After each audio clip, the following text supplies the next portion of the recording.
বর্ষা মৌসুমে বিভিন্ন জেলায় নদ নদীর পানি বৃদ্ধি ও জলাবদ্ধতায় ফসলি জমির ব্যাপক ক্ষয়ক্ষতি হয়েছে। এ বিষয়ে বিস্তারিত জানাতে যুক্ত হচ্ছেন আমাদের সহকর্মীরা। প্রথমেই চলে যাচ্ছে রংপুরে, সেখানে আছেন সহকর্মী রেজাউল করিম মানিক। মানিক, ফসলের ক্ষয়ক্ষতি সেখানে কেমন দেখছেন জানাবেন।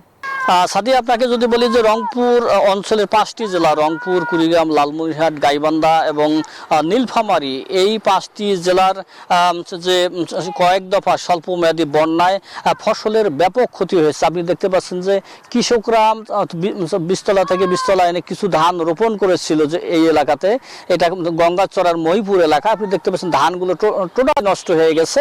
এই ধান আবার কি দিয়ে গাড়বেন, তারা বীজ কোথায় পাবেন, ধানের চারা কোথায় পাবেন, এটি নিয়ে কিন্তু তারা দুশ্চিন্তায় রয়েছে।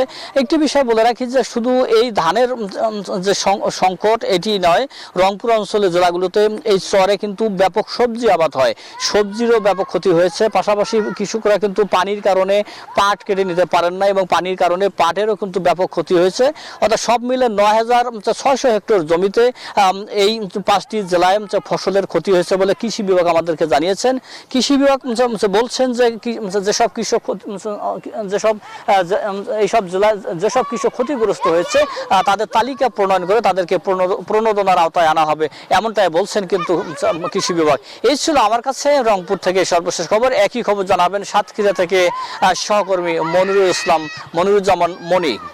ধন্যবাদ মানিক আপনাকে। আপনিও যেমনটি বলছিলেন যে জলবদ্ধতার কারণে সেখানে যেমন শাকসবজির ক্ষতি হয়েছে, সাতক্ষীরা তো গত কয়েকদিনের টানা বর্ষণে 925 হেক্টর সবজি ক্ষেত এবং বেশ কিছু মৎস্যঘের পানিতে প্লাবিত হয়ে মাছ ভেসে গেছে। এছাড়া সাতক্ষীরা পৌরসভার 25,000 মানুষ এখন পানিবন্দী হয়ে পড়েছে।